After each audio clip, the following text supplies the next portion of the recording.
Muy buenas tardes, bienvenidos a este primer simposio en materia de derechos humanos, organizado por el campus virtual. De verdad, en esta tarde para mí es muy grato estar con todos y cada uno de ustedes y pedirles de favor que en estos 60 minutos no se separen a través de Facebook Universidad Slam Live, porque tenemos el día de hoy unas extraordinarias ponentes, las cuales nos van a estar compartiendo temas relacionados con los derechos humanos. Quiero darle la más cordial bienvenida a estas excelentes ponentes y también a alguna de ellas excelentes catedráticas del Centro Universitario Slam, a la licenciada Odette Mendoza Becerril. Buenas tardes, profesora. La licenciada Priscila Vega, también muy buenas tardes, y la licenciada Carla Melgarejo. De verdad, es muy grato, muy buenas tardes, es muy grato tenerlos en esta tarde. Y bueno, es importante también conocer un poco de la trascendencia de cada una de estas grandes profesionistas y mujeres, y en este caso, la licenciada Odette Mendoza es... Hola, ¿qué tal, Rosy? Muy buenas tardes. Antes que nada, agradecer a todos los que nos están viendo. Estamos totalmente en vivo y el día de hoy es un día muy especial, es nuestro primer simposio y abarcaremos temas acerca de derechos humanos. Y nos acompaña la licenciada Odette Mendoza Becerril, quien es egresada de la licenciatura en Derecho por parte de la Universidad Metropolitana Unidad Azcapotzalco. Además, es maestrante en educación de Universidad Aztlán. Asimismo, es maestrante de garantías, amparo y derecho por parte de la UAM Azcapotzalco. Se ha desempeñado en el sector público-privado en algunas instituciones como el INE, asimismo en el Tribunal Estatal de Conciliación y Arbitraje, siendo actuaria en la sección de amparos. Actualmente se desempeña como investigadora y catedrática en diversas instituciones. Evidentemente, en Universidad Aztlán es una de nuestras catedráticas en campus virtual. Asimismo, en Tecmilenio, Instituto de Estudios Superiores de la Ciudad de México, sede Coyoacán, Universidad Justo Sierra, y también ejerce como escritora. Ha escrito publicaciones como Libertad Sindical en la UAM y las ciencias jurídicas y su evolución tecnológica. Actualmente cuenta con un libro, El silencio administrativo en contraposición con el artículo 8º constitucional. Hoy nos va a hablar sobre el tema de derechos humanos y victimología. Rosy, ¿nos puedes apoyar con la siguiente ponente? Claro que sí, la licenciada Priscila Vega Ramírez es licenciada en Derecho por la Universidad Autónoma Metropolitana, Unidad Azcapotzalco, y actualmente estudiante de la especialidad en Derechos Humanos.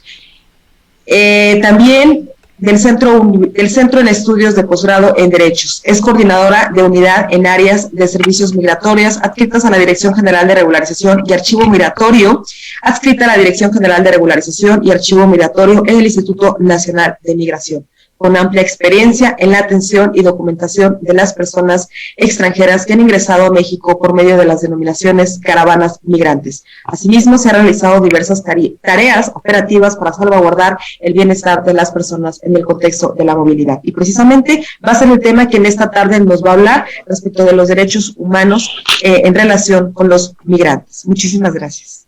Muchas gracias, Rosy. Y bueno, también nos acompaña la licenciada Carla Melgarejo Valderas, quien nació en la Ciudad de México y es licenciada en Derecho por parte de la Universidad Autónoma Metropolitana, Unidad Azcapotzalco, en el área de Ciencias Penales y Criminología, especialista en Justicia Penal para Adolescentes por el Instituto de Formación Profesional de la Fiscalía General de Justicia de la Ciudad de México. Oficial secretario de Ministerio Público, adscrita a la Fiscalía de Justicia Penal para Adolescentes desde el año 2016 a la fecha, y el día de hoy nos hablará justamente lo que es especialista, que es Justicia Penal para Adolescentes. Y pues bueno, damos inicio, Rosy. Así es, efectivamente, sin más preámbulo, vamos a dar inicio en esta tarde a nuestro primer simposio, como bien lo comentó el director del plantel virtual, el licenciado Francisco, que en esta tarde va a ser el primero de muchos y sobre todo con temas extremadamente y fundamentalmente interesantes. Y bueno, hablar de derechos humanos es abrir un abanico totalmente impresionante, sobre todo con la reforma del año 2011, en la cual vino a cambiar totalmente todo sobre todo el artículo 1º constitucional, donde nos habla precisamente en meternos en lo que son los derechos humanos fundamentales. Y para eso, y para iniciar con nuestro primer tema en esta tarde, le pido de favor a la licenciada Odette Mendoza Becerril, iniciemos en esta tarde con el primer tema. Adelante, maestra. Gracias, licenciada Licona. Muy buenas tardes a todos. Y sí, como bien es cierto, la licenciada Licona lo acaba de mencionar, estamos en un año muy importante porque estamos a 10 años de la reforma en derechos humanos. 10 de junio del 2011 fue un paradigma a nivel jurídico, precisamente por la reforma en materia de derechos humanos, y la reforma cambia nuestra constitución política de los Estados Unidos mexicanos, así como las normas federales y las leyes estatales. ¿Por qué es tan importante esto? Precisamente es tan importante porque de primera mano cambia el capítulo 1 de nuestra constitución para denominarse de los derechos humanos y sus garantías. Y precisamente hoy comenzaré a hablar de la relación precisamente de la victimología y la íntima relación, repito, con los derechos humanos. Sin más preámbulos, voy a iniciar esta apertura del tema. ¿Qué es la victimología? Tenemos que analizar. La victimología anteriormente deriva de los años 50, de los años 60, es una nueva rama. ¿Por qué una nueva rama? Porque antes dependía de la criminalística y de la criminología. Sin embargo, ya es una rama autónoma de la criminalística y de la criminología, y es muy importante esta función, ya que es el tratamiento y la atención a víctimas del delito, a la reparación del daño.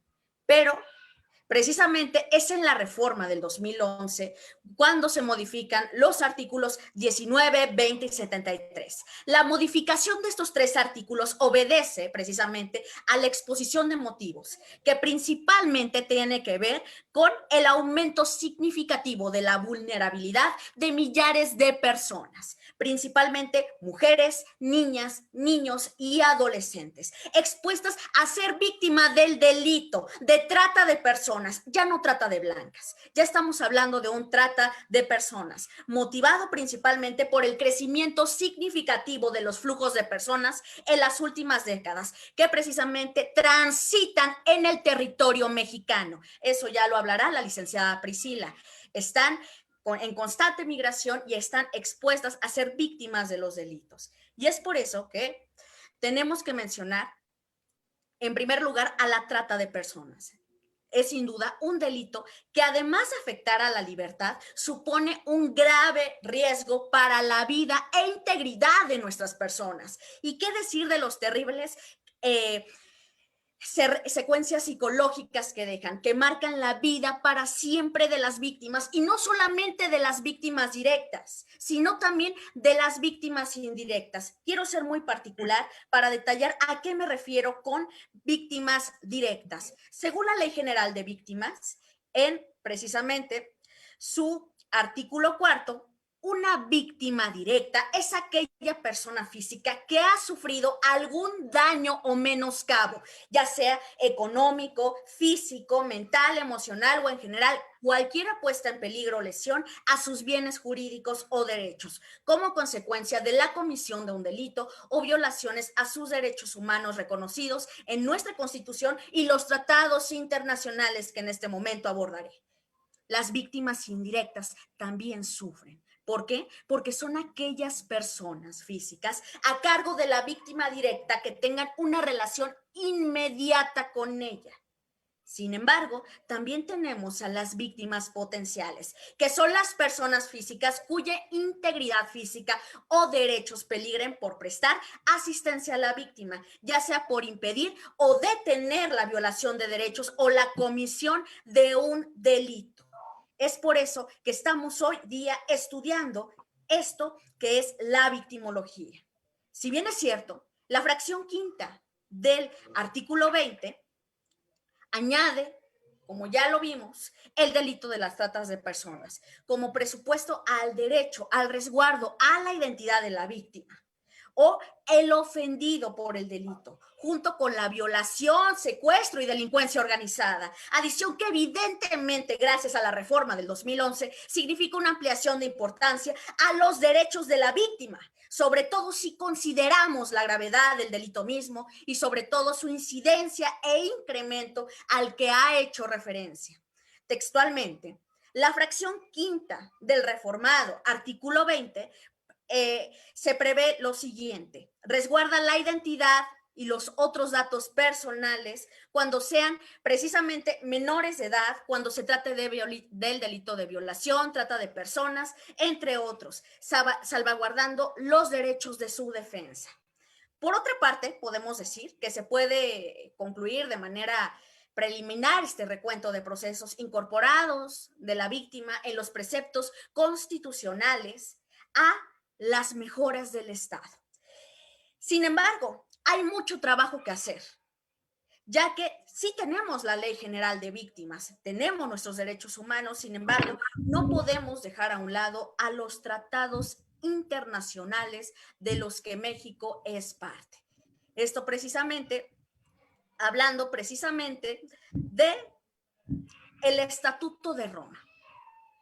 Nos vamos hasta el Estatuto de Roma, por mencionar alguno, al Pacto Internacional de los Derechos Civiles y Políticos y obviamente a la Convención Interamericana de los Derechos Humanos cuando se plasman sus prevenciones en materia de acceso a la justicia. Tenemos también la preocupación internacional, que también es evidente en materia de víctimas de algunos delitos o de violaciones a los derechos humanos. precisamente de especial gravedad y que han demostrado formas contemporáneas de victimización a grupos específicos y colectividades, como se muestra en la Convención Internacional sobre la Eliminación de todas las formas de discriminación racial, la Convención Interamericana para prevenir, sancionar y erradicar toda violencia contra la mujer, que se denomina la Convención de Belém do Pará, la Convención sobre los Derechos del Niño, la Convención Interamericana sobre el Tráfico Internacional de Menores, el Protocolo para prevenir toda la trata de personas y especialmente mujeres y niños, que complementa la Convención de las Naciones Unidas contra la Delincuencia Organizada Transnacional y el Protocolo contra el Tráfico Ilícito de Migrantes por tierra, mar y aire, del mismo instrumento internacional. Y es por eso que la reciente reforma constitucional en materia de derechos humanos da un nuevo sentido a este reconocimiento y protección de los mismos, que se contienen en los tratados internacionales de los que México es parte, además de los consagrados en la propia Constitución. Esto es muy importante, ya que reforma es de suma importancia, no solamente en materia de víctimas, sino también para los derechos del imputado. Sin alargarme tanto, cedo la palabra a la licenciada Priscila. Muchas gracias, licenciada Odette. Un gusto escucharte. Buenas tardes a todos. Yo estoy aquí para hablarles acerca de los derechos humanos y la migración. En primer lugar, pues tenemos que entender, hablando de ya habló Odette acerca de esta reforma de la Constitución en 2011, pero también tenemos que hablar acerca del derecho internacional, ¿no?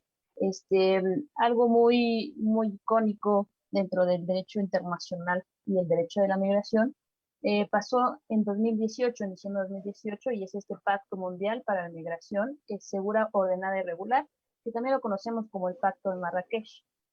Este pacto tiene como propósito fomentar la cooperación internacional en cuanto a la migración. Los países tienen que reconocer que el tema de la migración no es un tema que se deba afrontar solo, ¿no? La migración tiene raíces bastante arraigadas en cada país, unos más que otros claramente, pero debemos respetar la soberanía de cada estado y también trabajar independientemente de eso o conjuntándolo para que podamos abordar el tema de la migración, ¿no? No es un tema en solitario y no es algo que se pueda combatir de manera pues, en cada país, ¿no? Dentro de los puntos importantes que toca este pacto, bueno, se tiene que proteger la seguridad y la dignidad, pero sobre todo los derechos humanos de todos los migrantes. ¿Y cómo va a ser esto? Bueno, con independencia de su situación migratoria. No puedo yo decir que un migrante que se encuentra de manera regular en México vale más que una persona extranjera que se encuentra irregular en México, ¿no? Todos somos iguales porque también el artículo 1 de la Constitución lo establece. También otro de los puntos importantes es que se acordó combatir la xenofobia, el racismo y la discriminación contra los migrantes, que es un tema que ha ido aumentando en los últimos años. Como las corrientes migratorias han ido cambiando a lo largo de los años, el rechazo hacia los movimientos migratorios ha ido en aumento. Otro de los puntos es que la migración nunca debe ser fruto de una desesperación o de una necesidad. Si la migración se da, tiene que ser porque la persona lo elige, no porque se ve obligada a hacerlo, ¿no? Tenemos que ver las raíces de la migración y cooperar para responder a las necesidades que está presentando las personas migrantes con el contexto de movilidad y qué situaciones de vulnerabilidad presentan y qué desafíos están dispuestos a aceptar los países o los gobiernos para afrontar la migración en un conjunto. Bueno,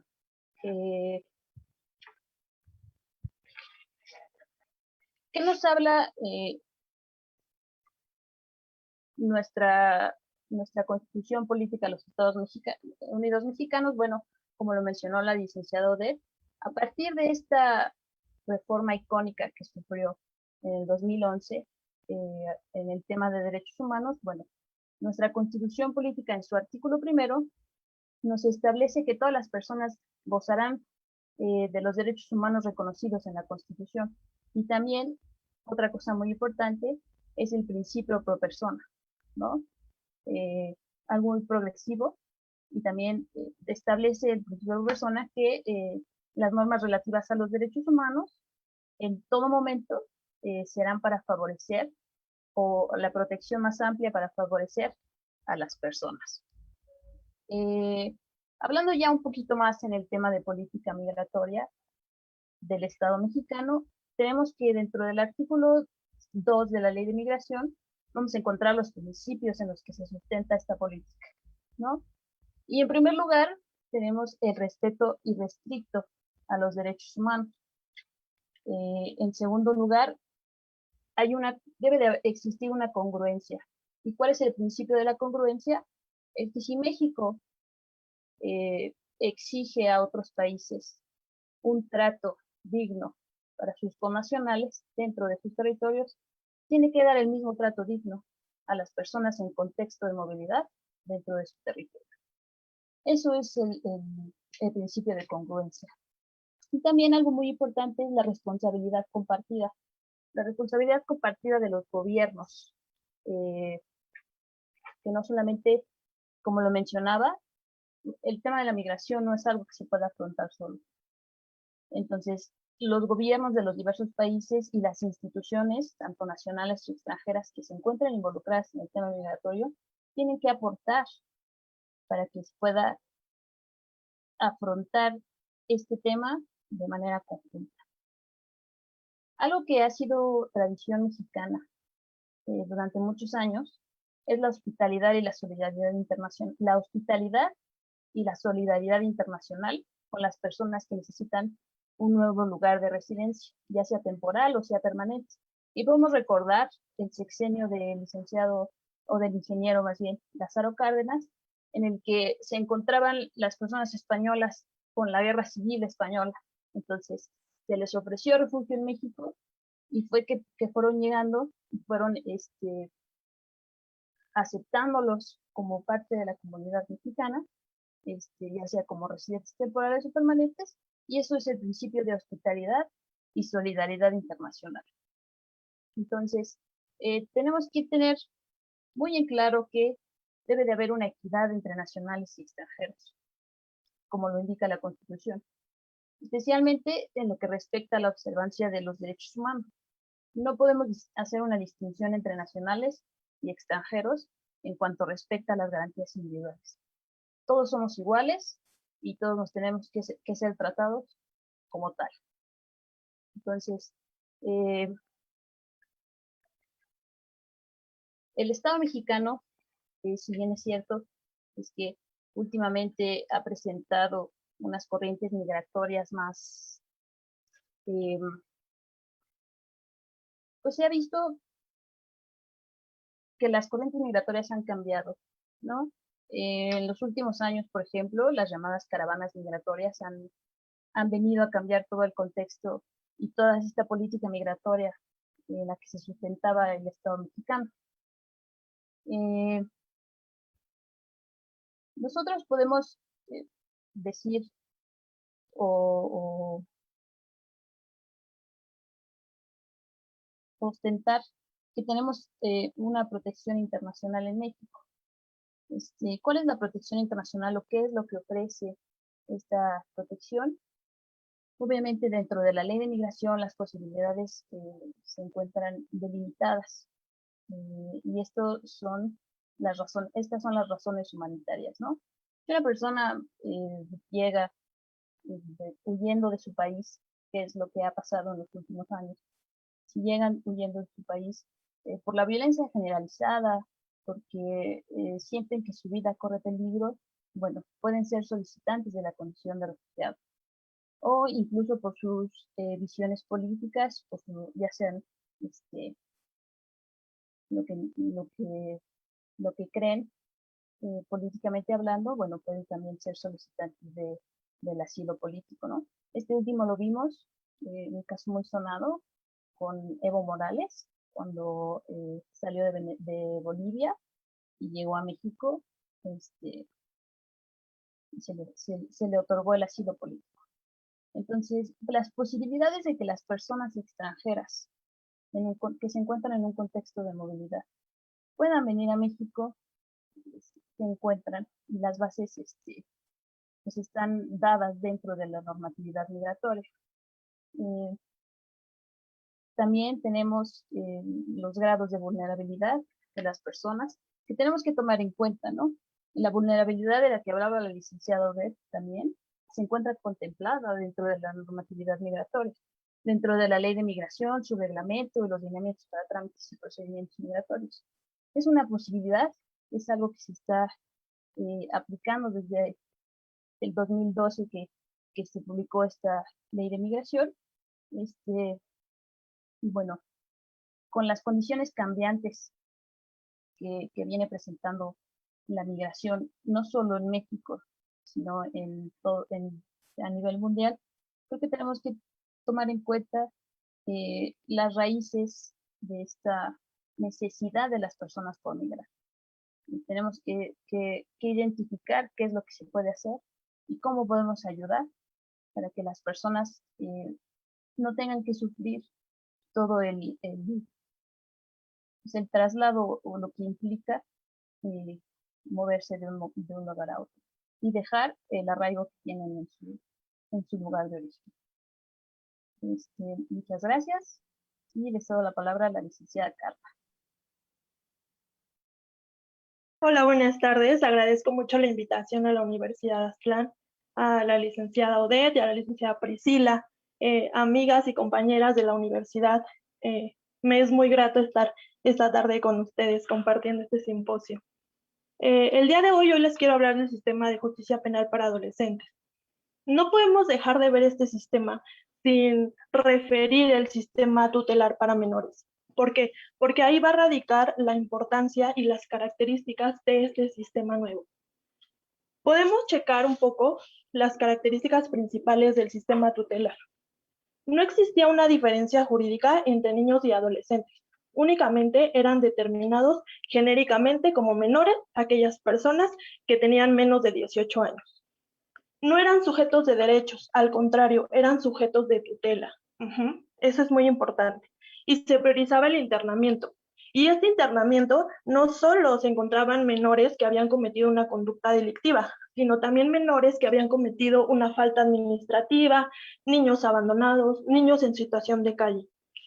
No existía un objetivo realmente, una reinserción, una reintegración a su familia. Al contrario, existía una corrección, se buscaba castigar. Es decir, el Estado asumía el papel paternalista de que si los padres en su momento no pudieron controlar a sus hijos, el Estado lo tenía que hacer. Se buscaba educar. Este internamiento era indeterminado, es decir, desde el principio que internaban al chico de 15, 16 años, se hacían reuniones con el consejo y hasta que el consejo determinaba que el adolescente podía salir, salía. Sin embargo, no tenían certeza jurídica de qué iba a pasar con ellos. Por lo tanto, a todas luces era una violación a sus derechos.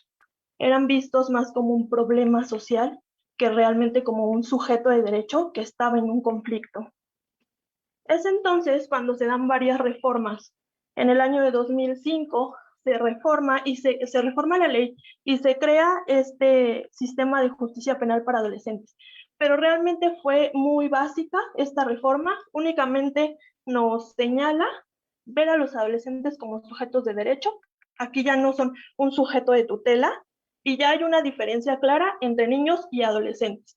Y quiero referir un poco a la Convención de Derechos de los Niños, donde ahí nos indican que un niño es un menor de 12 años, ¿no? Entonces el adolescente es aquel que tiene 12 años cumplidos hasta antes de cumplir los 18 años. Y que únicamente se iba a tratar en este sistema las conductas delictivas que cometieran los adolescentes. Es decir, Ya no se van a asociar a los menores infractores, ni a los abandonados, ni a la situación en calle. Sin embargo, es hasta la reforma de 2016 cuando se crea esta ley especial, la Ley Nacional del Sistema Integral de Justicia Penal para Adolescentes. Ya sé, su nombre es larguísimo. Y bueno, la base constitucional de este sistema se encuentra en el artículo 18 constitucional, específicamente en el párrafo cuarto y el párrafo quinto. Quiero analizar estos dos párrafos porque realmente ahí radica la importancia del sistema. Se señala que la federación y las entidades federativas se van a encargar de establecer este sistema de justicia penal para adolescentes. La aplicación de este sistema va a ser para estas personas que tengan 12 años cumplidos hasta antes de cumplir los 18.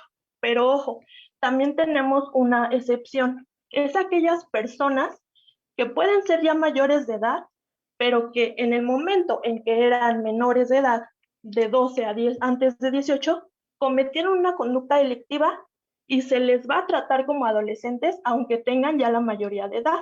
Es por eso que en los centros de internamiento, lo que ahora denominamos las comunidades para adolescentes, hay adultos compurgando sanciones de cuando en su momento fueron adolescentes. Ojo, es muy importante señalar esta cuestión y creo que como sociedad no lo hemos logrado entender. Los adolescentes no cometen delitos.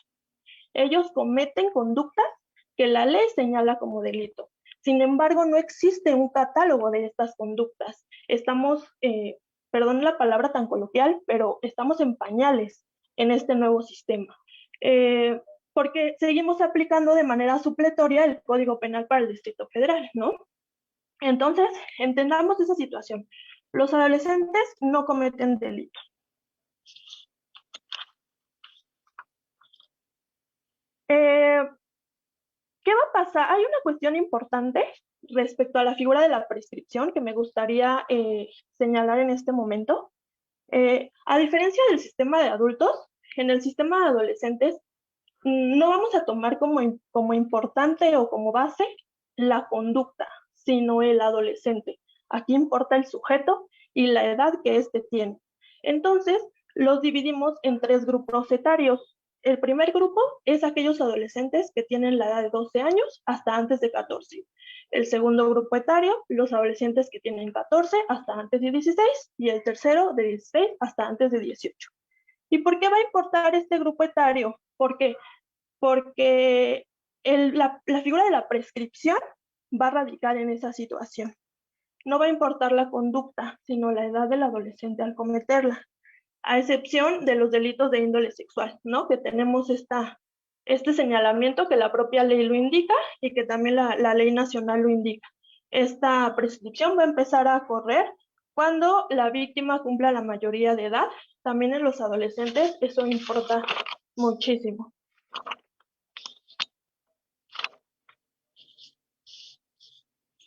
Ahora que ya entendemos esta situación, los adolescentes son sujetos de derecho. Este sistema va a garantizar el reconocimiento de esos derechos. Y no solo de los derechos que ya explicó la licenciada Odette y que retomó la licenciada Priscila, sino también estos derechos específicos que por el simple hecho de ser adolescentes tienen. Porque son personas que se encuentran en desarrollo y por su propia condición debemos atenderlos como un grupo vulnerable, no importando si estamos hablando de sujetos imputados o víctimas, son grupos vulnerables. Y respecto al párrafo quinto de este artículo 18, va más encaminada al procedimiento y el proceso que se va a llevar con estos sujetos. Una especialización. La propia ley y la propia Constitución nos obliga a agentes del Ministerio Público, asesores jurídicos, defensa, jueces, todos debemos ser especializados para poder conocer de este sistema. Psicólogos, trabajadores sociales, todos los que nos vemos inmersos en él. Se va a priorizar el interés superior del adolescente. Ojo, recordemos que esto se encuentra conceptualizado en el artículo 12 de la propia ley especial y este tiene que ser visto como un derecho, como un principio y como una norma para buscar exactamente que los derechos de los adolescentes sean priorizados para que puedan vivir, para que puedan gozar, disfrutar todos sus derechos, pero ojo, tomando en consideración sus condiciones, su entorno, el entorno familiar, el entorno de sus amigos. ¿Qué se va a priorizar? Aplicar un mecanismo alterno. La ley no lo indica, ¿no? Este mecanismo alterno casi se puede utilizar en todos en todos los casos donde se ve inmerso un adolescente, salvo aquellas conductas muy gravosas, que de igual manera es como con los adultos. Y tenemos un candado muy importante, la violencia familiar. Aquí no se puede utilizar un mecanismo alterno en violencia familiar. Pero que sí aplicamos mucho, y digo aplicamos porque yo lo trabajo diario, los criterios de oportunidad, ¿no? El proceso, al igual que el de adultos, va a ser acusatorio, va a ser oral, pero hay una diferencia muy importante, la privacidad y la confidencialidad. El juicio, los asuntos no son públicos, son privados, son confidenciales. ¿Por qué razón? Porque al adolescente, al no cometer un delito, no genera antecedentes penales. Entonces, por lo tanto, si un adolescente se ve inmerso, es imputado en una conducta delictiva y el día de mañana él cumple la mayoría de edad y quiere conseguir un trabajo porque estudió la universidad y estudió una licenciatura y quiere ser médico, quiere ser abogado, no va a arrojar este antecedente penal de cuando él era adolescente. Esto atendiendo a un derecho por su propia condición y su desarrollo. Ahora, a diferencia del sistema tutelar para menores, se va a... Ya la medida como internamiento se va a ver como una medida extrema. Es decir, hasta que no se tenga otra medida antes, se va a utilizar el internamiento, ¿no? Ahí tenemos el artículo 164 de la Ley Nacional, donde nos da un catálogo de ciertas conductas delictivas por los cuales el juez podrá imponer la medida de internamiento. Ok, pero aquí dice podrá, no es obligatorio. Y esto debemos atenderlo a las condiciones, a la vulnerabilidad del adolescente al haber cometido esa conducta. Y pues lo que ya conocemos muy bien, que solo el adolescente que ha cumplido 14 años de edad va a poder ser internado. Es decir, si tenemos un adolescente de 13 años que haya participado o que haya realizado una conducta delictiva, a lo mejor un homicidio doloso, él no va a poder ser internado en la comunidad para adolescentes. ¿Cuál es el fin y el objetivo del sistema? Una reinserción y una reintegración a la familia y a la sociedad del adolescente. No hay que dejar de visualizar que, si bien es cierto, se va a penalizar esta conducta que el adolescente cometa y no al sujeto, creo que para todos, para Ministerio Público, para juez y para sociedad, tenemos que visualizar el entorno en el cual se está desarrollando el adolescente. Y no para criminalizarlo, sino al contrario, para entender esta autodeterminación que tuvo el adolescente para haber cometido esa conducta, para llegar a donde llegó. Nosotros lo vemos diario, al mes llegan casi 450 carpetas de investigación, donde el adolescente es un imputado. Creo que como sociedad le estamos fallando a nuestros adolescentes y a nuestros niños. No importa mucho lo que diga el papel, sino lo que estemos llevando a cabo nosotros, como autoridades, como doctos en la materia. Creo que tenemos que hacer mucha reflexión al, al, al cuestionarnos sobre nuestro papel como sociedad, como madres, como padres, y revisar esta situación. Quiero agradecerles de nueva cuenta. Muchas gracias. No, al contrario, muchísimas gracias a las tres, de verdad que qué excelentes ponencias acaban pues de compartirnos en esta tarde. Y bueno, por ahí tengo unas pequeñas preguntas. Vamos a empezar en el mismo orden. También les pedimos a todos aquellos que nos están viendo a través de Universidad Aztlán, Facebook, si tienen también alguna pregunta, con todo gusto, se las podemos disipar en este momento. Licenciada Odette, un tema muy interesante, erradicar pues la violencia, ¿no? Tener por completo como bien lo comentábamos, inclusive hemos tenido la oportunidad de participar en otros eventos, como bien lo comentábamos, en ocasiones las que llegan a sufrir más violencia, desafortunadamente a veces son las mujeres, ¿no?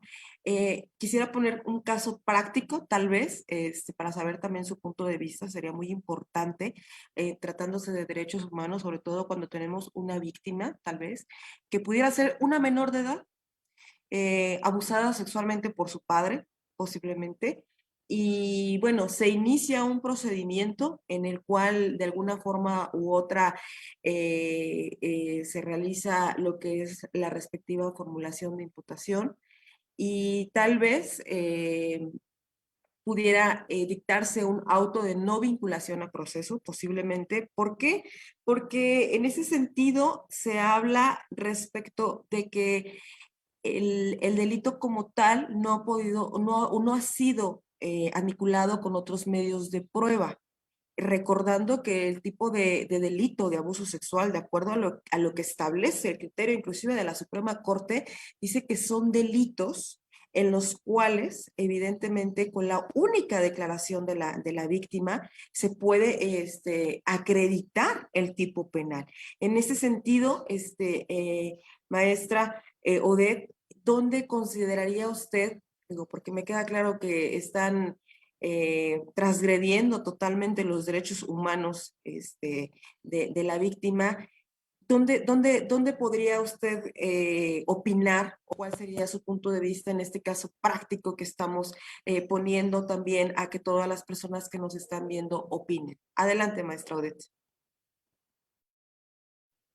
Precisamente, yo creo que es un caso el que nos plantea muy delicado y muy de acuerdo a lo que estamos viviendo, porque la contingencia COVID-19, ¿qué es lo que más nos está dejando? Más víctimas dentro del núcleo familiar. Es un tema de verdad, híjole, difícil, y le voy a contestar de camino a la victimología. Primeramente, no podemos revictimizar a la víctima. Eso es una. Y eso es lo que muchísimas autoridades realizan, la revictimización. O sea, los servidores públicos, muchos de ellos, no, no quiero hablar de más, no quiero decir no tienen el criterio jurídico, pero no va con un criterio jurídico la revictimización. No va por ahí, es más con un criterio psicológico. No tienen el tacto para poder darle un trato especial a la víctima.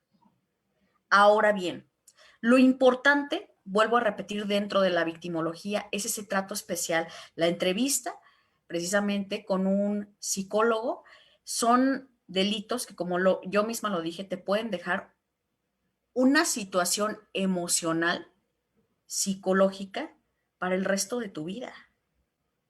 Además de todo esto, híjole, ¿de qué manera lo va a externar esta persona en su desarrollo personal? ¿Cómo va a actuar también el Estado conforme al seguimiento que se le va a dar a la víctima? Porque en muchos casos el Estado no le proporciona el seguimiento adecuado a la víctima mediante psicología, mediante psiquiatría. Y si hablamos de menores de edad, vamos a marcar precisamente, no es total, no voy a generalizar, pero muchas víctimas, muchas menores que se ven involucradas en abuso sexual por parte del papá empiezan a generar el complejo de Electra. Muchas de ellas, desafortunadamente, muchas, y se ven envueltas en relaciones con este tipo de hombres mayores y vuelven precisamente, se vuelve esto lo voy a citar, este ciclo de la luna de miel, ¿no? Y no solamente es una luna de miel en una relación, se vuelve algo cíclico alrededor de su vida, buscar a un hombre y está dentro de ese círculo que genera una transgresión. Esto se tiene que trabajar mediante un departamento de psicología y hay víctimas que necesitan también un tratamiento psiquiátrico. La pregunta es, ¿el Estado lo proporciona? ¿Cuántas de nuestras niñas, y este tema sí, yo se lo he comentado en anteriores conferencias, para mí es muy delicado ese tema, cuántas niñas, adolescentes se quedan en estado de indefensión? Ok, el proceso está, hay una sentencia de por medio y esta persona, el imputado, ya está compurgando su pena. ¿Y la víctima? ¿La víctima dónde queda? El seguimiento real que hacen, hay mujeres que ni siquiera tienen la posibilidad de ir a los centros de justicia a que les den precisamente este tratamiento psicológico porque les queda lejos, no tienen el recurso o están en comunidades rurales. Lo que necesitamos, licenciada Licona, y le repito, le respondo del lado de la victimología, es un Estado más cercano. Un Estado más cercano a nuestras víctimas, a nuestras niñas, y como bien lo mencionó la licenciada Carla, realmente como padres, como sociedad misma, necesitamos cuidar a nuestros niños. Nuestros niños nos necesitan y nos necesitan muchísimo. Y considero que este simposio fue muy adecuado. Realmente estamos de un camino en que esta pandemia nos va a dejar algo. Nuestras emociones son importantes. El tratamiento de las víctimas es importante. Y no podemos nada más decir, ok, está en la cárcel, se hizo justicia, ajá. Volvemos a lo mismo. La víctima lo que necesita es una no revictimización por parte del servidor público, esa es una. Número 2, un tratamiento psicológico y psiquiátrico proporcionado por el Estado, porque hay víctimas que no lo pueden pagar. Y yo también entiendo la situación por parte del Estado, que muchísimos servidores públicos en los sistemas de psicología, en los departamentos, perdón, de psicología y de psiquiatría están a full con el trabajo. Y más es la herencia que nos está dejando COVID-19. Pero tenemos que buscar esos medios. El Estado debe de ofrecer, y lo voy a decir, políticas criminológicas encaminadas a ofrecer un trato adecuado a las víctimas. Con eso le contesto, licenciada. Totalmente de acuerdo, hasta con este tipo de cuestiones y profundizar más en el tema electoral, pero en lugar de invertir en tantas campañas, ¿no? Deberían de implementar programas o desarrollar este tipo de apoyo a la víctima, porque sí, también comparto y creo que lo hemos hecho en diferentes conferencias que hemos compartido ese mismo punto de vista. Licenciada Pris, licenciada Carla, ¿algo que quieran comentar respecto de este tema? Adelante, licenciada Carla. Bueno, es que creo que es Sí, frustrante totalmente. como ciudadano, como mujer, estar viviendo estas cuestiones día a día. Eh, es muy importante esta cuestión que, como lo decía la licenciada Odette, ok, ya está en reclusión, en mi caso el adolescente está en la comunidad, pero la víctima, recordemos que este sistema oral y apoyo, ¿qué se busca con prioridad? Reparar el daño. Y esta reparación del daño, como lo indicó la licenciada Odette, tiene que ser integral. No podemos nada más, sí, ya se te dieron tus 2 terapias, lo que el centro te puede dar, porque ya no podemos darte más y pues no sabemos qué va a pasar contigo ni con tus hijos, que a lo mejor ellos eran víctimas también o eran víctimas indirectas. Y también como sociedad tenemos que deconstruir esta idea de la venganza, ¿no? No va con este nuevo sistema. Cierto, da coraje, lo repito, es frustrante cuando somos víctimas de algún delito, de alguna vejación, pero siempre es importante buscar ayudar a esta víctima, no desampararla, como lo refirió la LIC, este nuevo COVID que nos dejó, a lo mejor y hubo reducción en los delitos de robo a negocio, contra la salud, pero ¿qué hubo más? Violencia familiar, delitos de índole sexual, abusos, violaciones. ¿Y por qué? Porque los agresores principalmente son de la propia familia. Es el papá, es el hermano, es el primo, es el vecino. Entonces, como sociedad tenemos que entender esa situación, tenemos que educar a nuestros hijos, tenemos que educar a nuestros adolescentes, tenemos que ponerles límites para que esto pueda servir. No importa que en el papel existan derechos y derechos y derechos, lo que importa es que se lleven a cabo. Eso sería lo que yo podría comentar.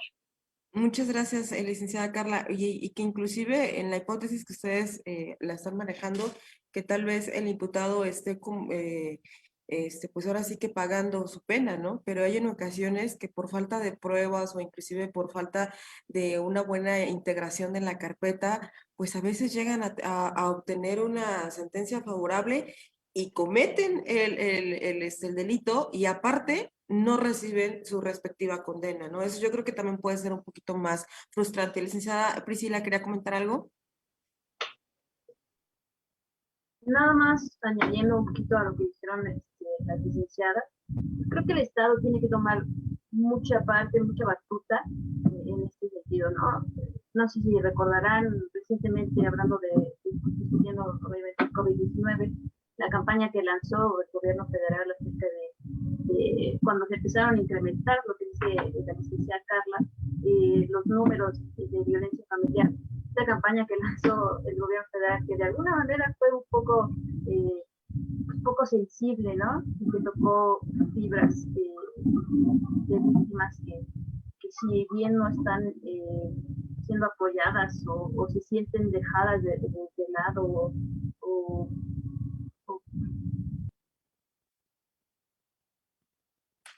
Perdón, licenciada Pris, creo que eso. ¿listo?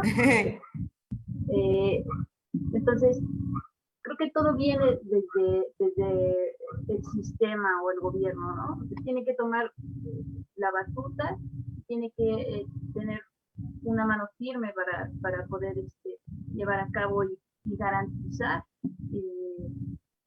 pues el bienestar en todos los aspectos de las personas, ¿no? Tanto extranjeras como nacionales. Que tenemos un trabajo muy amplio y pues, titánico que se debe de hacer, ¿no? Sí, totalmente de acuerdo. Pues muchísimas gracias y qué tema de verdad tan interesante. Ya nos están haciendo algunas preguntas a través de Facebook. Esta pregunta es directo para la licenciada Priscila. Dice, una persona que ingresó de manera irregular a México, ¿puede ingresar a cualquier institución educativa para comenzar, continuar o terminar sus estudios? Sí, por supuesto que sí. No hay ninguna restricción en la ley, al contrario, es uno de sus derechos. Si no me equivoco, el artículo 8 de la ley de migración es el que le da la pauta, ¿no?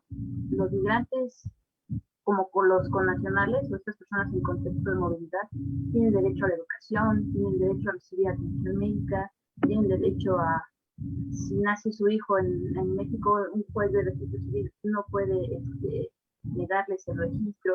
Entonces, tienen diversos derechos humanos básicos a los cuales no les pueden negar, ¿no? Entonces, sí, por supuesto, se pueden estudiar, terminar, continuar o hacer lo que necesite hacer. Perfecto, muchas gracias. Igual de nueva cuenta para usted, licenciada Priscila, dice, ¿cómo puedo tener, asistencia médica una persona extranjera que se encuentre de manera irregular en México? Bueno, eso es, hablando en papel, como mencionaba la licenciada Carla, es un derecho que tiene, ¿no? Que muchas veces ese derecho en papel no se refleja mucho en la normalidad de los servicios que brinda el Estado, ¿no?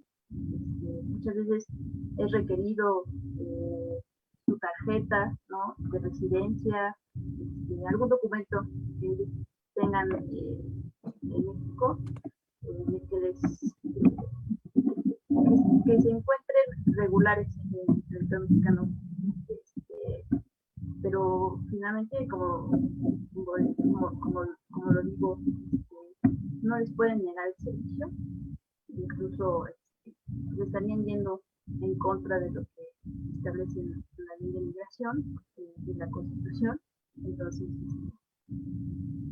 no puede negar ese servicio, ¿no? Siendo personas regulares o irregulares, no se les puede negar el servicio médico, ni de educación, ni ningún otro. Sí, efectivamente, inclusive hace el comentario el maestro Samuel Alejandro Nava Sánchez, a quien le mando un cordial saludo, también ha sido un excelente catedrático del Centro Universitario Aztlán, nos dice, es un derecho humano, se tiene que dar, no está sujeto a una legal estancia. Israel Barroso nos comenta que excelentes temas.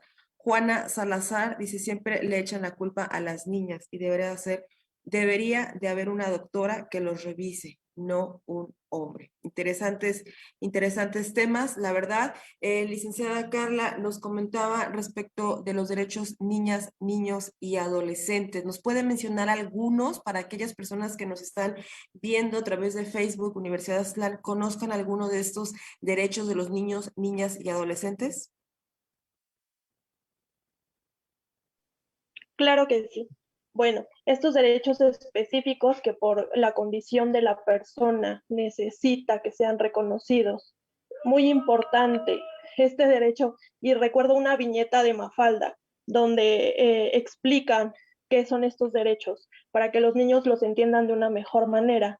Que dice Mafalda, yo hubiera querido nacer en Suiza, llamarme Batman y comer chocolate todo el día, ¿no? Entonces, tenemos estos derechos, que es el derecho a tener un nombre, a tener una nacionalidad, a que puedan estudiar, tienen derecho a la educación, y esos derechos se convierten en una obligación para los padres, ¿no?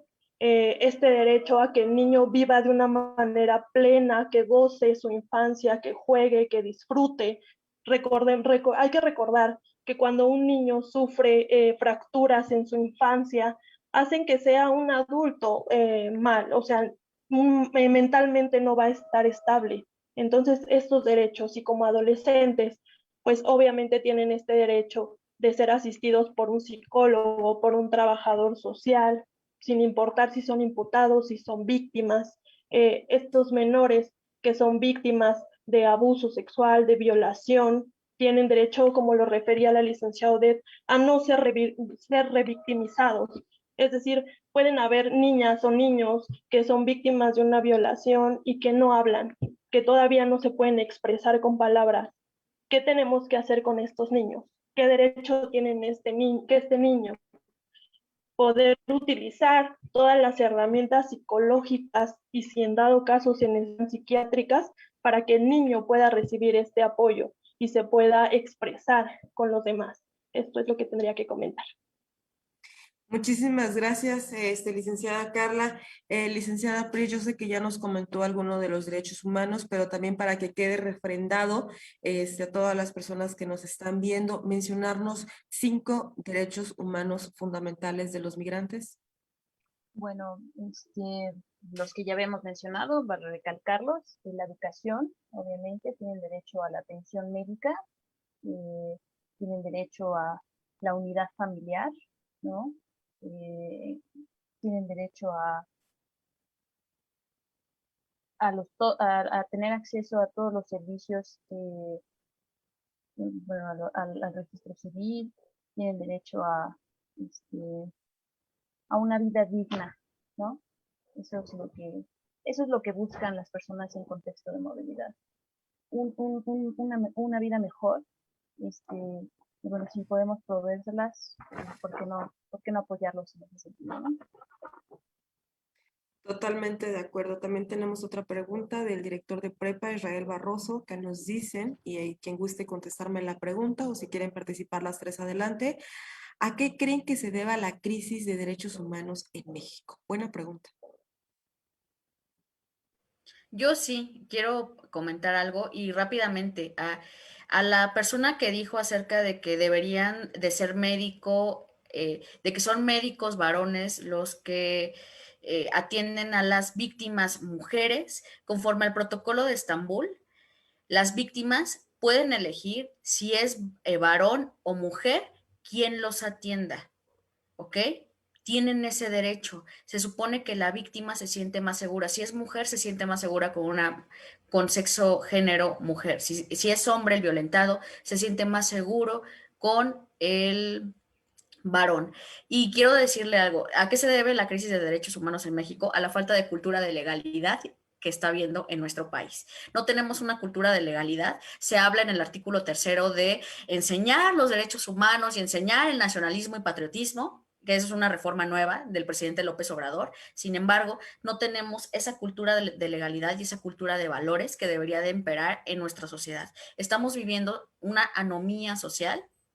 Una anomía es una pérdida de valores de manera paulatina y lamentablemente desde los medios de comunicación, desde las plataformas de streaming, la televisión, la radio, todo lo que se está visualizando no ayuda en nada para el ejercicio de los derechos humanos. Se está volviendo una cultura, más bien, la violencia y la transgresión a estos derechos. Ok, muchas gracias, maestra Odette. ¿Alguien más que quiera participar?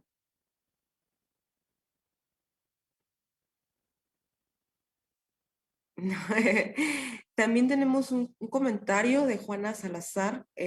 Aquí no sé, no entendí muy bien la pregunta, pero dice, y cuando la mamá deja a 3 menores cuidando a 3 personas mayores enfermos, no tienen derecho de ver a su papá porque la mamá no los deja ver a sus hijos para que no le digan que cuidan a estos señores enfermos y ellos son menores de edad.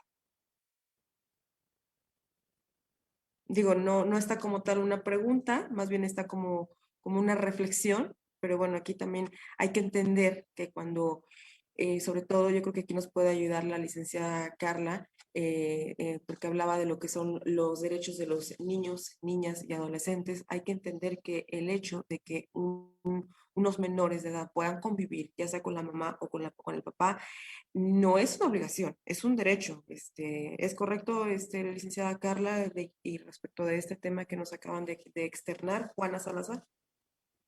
Sí, claro.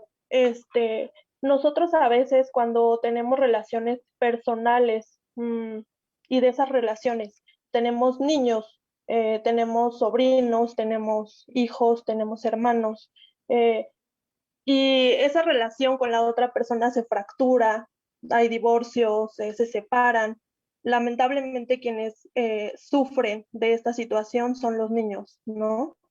eh, Nos olvidamos de esta obligación que tenemos como padres de garantizar que un niño nazca al lado de su papá o de su mamá o de sus dos papás o de sus dos mamás o en este caso de una madre soltera. Conocemos ahora ya muchas familias, ¿no? Pero sí es importante recalcar esta situación. No dejar de lado que el niño tiene derecho de poder estar con su padre si es que lo tiene, de poder convivir con la mamá si es que lo tiene. Este es un ámbito, pues obviamente mucho más familiar, pero que tiene que ver con este derecho del niño, ¿no? Esta alienación parental no puede existir, no podemos continuar lastimando así a nuestros niños, porque a final de cuentas los perjudicados van a ser ellos. Así es, totalmente de acuerdo. Y de verdad que este tema da para aventar para arriba, para abajo y para todos los lados, porque es un tema de verdad muy interesante. Pues bueno, les mandan muchas felicitaciones, muchos saludos a las 3 ponentes en esta tarde. De verdad, para mí ha sido un gran honor y un gran privilegio haber compartido esta tarde con ustedes. No sé si alguien más quiera comentar algo respecto del tema, o dar algún consejo a todas aquellas personas que nos están viendo a través de Facebook Universidad Aztlán. Rapidísimo, yo sí quiero decir algo de lo que usted dijo. Tenemos la autonomía progresiva del menor. Esta autonomía progresiva del menor se supone que el menor puede decidir con quién puede estar. Además, mediante sentencia judicial, si ya la autoridad externa a la madre o padre que deje ver al menor, al otro de sus padres, y el que tiene la guardia y custodia, no lo concede, a la segunda, solicitud de la autoridad, pierde automáticamente la guardia y custodia y la patria potestad. Esto es muy importante para que lo sepan. Así es, efectivamente. Y también, y un tema muy importante acaba de tocar, sobre todo en materia familiar, cuando llega a haber conflictos, como bien lo mencionaba la licenciada Carla, y hay la necesidad de que se presenten los menores, en este caso a los juzgados, hay que llevar también un cierto protocolo establecido por la Suprema Corte de Justicia de la Nación, el cual debe de cuidarse todos los puntos establecidos en ese protocolo, precisamente como comentaba la licenciada Odette, ¿no? Para que en un momento dado pues no se dé una revictimización, en este caso, pues de algunos menores, que sí se ha visto casos en los cuales pues han sufrido mucho tipo de situaciones de violencia, y como bien lo han comentado las tres excelentes ponentes en esta tarde, que desafortunadamente ante esta pandemia pues han aumentado pues demasiado, ¿no? Licenciado, ¿quería comentar algo más? No, nada más de que pues estuvo muy interesante y estoy muy agradecida con la licenciada Carla, con la licenciada Priscila, que se dieron el tiempo de podernos acompañar el día de hoy a esta conferencia. Y como usted siempre nos vamos con un poquito de tiempo, da para mucho, da para muchísimo, y aquí la situación es no quedarnos callados. No quedarnos callados, eso es muy importante. Y si ustedes no se enteraron, a nivel nacional fue la noticia de que una viejita, mientras la vacunaban, le dejó una nota a la encargada de vacunación de que le estaban haciendo violencia. No tuvo otra manera de expresarlo porque precisamente los victimarios estaban a su lado. La única manera fue dejándole esa nota. Podemos ser escuchados. El silencio no es la clave. No es la clave si dejamos. Y además podemos exigir a nuestras autoridades que hagan su trabajo. Sí lo podemos hacer. Eso es lo que quiero comentar. Muchísimas gracias, licenciada. Licenciada Pris. Bueno, pues en primer lugar, muchísimas gracias por la invitación. Ha sido de verdad que un placer verlas y platicar con ustedes. Y pues sí, creo que, como lo comentaba con anterioridad, tenemos un camino muy, muy largo ante nosotros para recorrer en todos los sentidos, no solamente en la migración o en la salud o en el sistema penal. Creo que tenemos que agarrar fuerzas, exigir y hacer valer nuestros derechos a las autoridades. Entonces, creo que es muy importante que tomemos un rol más participativo y que exijamos lo que queremos ver y lo que se necesita hacer para que podamos ver los resultados y los cambios que necesitamos. Muchísimas gracias, ha sido un placer y muchas gracias a todos. No, al contrario, muchísimas gracias a ustedes, y también Ramón Vega la manda a felicitar, licenciada, por su labor. El deber con la patria y sobre todo con nuestra humanidad que realiza es loable, heroica y admirable. Y respetos a todo el panel, éxito y saludos. Licenciada Carla. Bueno, retomando un poco lo que mis colegas han mencionado, hay que dejar de lado el individualismo. El individualismo no nos está dejando nada. Hay que ser empáticos, hay que ver al otro y hay que gritar, hay que luchar, hay que marchar si es necesario. No podemos permitir esta situación y no se va a solucionar de la nada. Tenemos que trabajar en conjunto. Totalmente la sociedad tiene que cambiar, autoridades, ciudadanos, para proteger a estos grupos vulnerables. Lo reitero, de nada sirve tener en papel leyes y leyes y a final de cuentas no se llevan a cabo. Les agradezco mucho, estoy muy contenta de poder estar con ustedes el día de hoy y les agradezco infinitamente. No, al contrario, le agradecemos a usted por su tiempo, por todos sus conocimientos y por toda la charla que nos acaba de compartir en esta tarde, que realmente fue muy, muy interesante. Nuestro director del campus virtual, licenciado Francisco, ¿algo que nos quiera comentar? Antes que nada, muchas gracias a todos los que nos estuvieron viendo esta tarde, muchas gracias a las ponentes, que creo que no va a ser el primer simposio que vamos a realizar, espero que sigamos llevando este tipo de conferencias a toda nuestra comunidad Aztlán, y justamente esta parte de agradecimiento, les haré llegar un reconocimiento que ahorita está pasando en pantalla a cada uno de ustedes por esta valiosa participación en el simposio llevado a cabo el día de hoy, 10 de abril de 2021. Muchas felicidades y muchas gracias por este apoyo, compañeras, y la verdad espero que más adelante sigamos llevando a nuestra comunidad más de estos eventos. Y pues bueno, también retomando un poco lo que decía Juana Salazar, creo que, si no me equivoco, Rosy, corrígeme, justamente por eso creamos este proyecto que llevaron a cabo, que era Aztlán Asesórate, ¿no? Le invitamos a que se acerque, por ahí está en nuestra página de Facebook, para que podamos apoyarlos también con estos diversos temas, ¿no? Tenemos especialistas tanto en contabilidad, administración, derecho, informática, prácticamente de todas nuestras carreras, para que resuelvan algunas dudas en manera particular. Así que los invito a que nos sigan en nuestras redes sociales para informarse más sobre este Aztlán Asesórate. Y retomando un poquito y adelantándome, ya aprovechando que está la maestra Odette aquí con nosotros, hacer la extensa invitación. La próxima semana ya sale la convocatoria. Vamos a tener unos cursos gratuitos. Son 4, es contabilidad básica, administración básica. La maestra Odette nos va a estar apoyando con un curso que se llama Derechos Digitales, que también está muy bueno, ya lo impartimos el año pasado, así que esperamos que este año también sea todo un éxito. Asimismo, cómo crear un video, de hecho ese lo voy a estar impartiendo yo, perdón, el comercial, pero bueno, ahí vamos a estar también participando en estos cursos gratuitos. Y bueno, nuevamente, muchas gracias a todos los que nos vieron, muchas gracias Rosy por este acompañamiento en este simposio. La verdad es que muy valiosa la opinión de cada uno de ustedes y de nuestro forum dentro de este Facebook Live. No, al contrario, gracias a ti, director virtual, que me hiciste esta gran invitación. Me siento muy honrosa en esta tarde de haber compartido pues todos los conocimientos. Siempre he dicho y lo repito, todos los días se aprende algo bueno. Licenciada Pris, licenciada Odette, licenciada Carla, muchísimas gracias. Gracias a todos los que nos vieron a través de Facebook Universidad Aztlán. Y recuerda, elige bien, elige Aztlán. Buena tarde.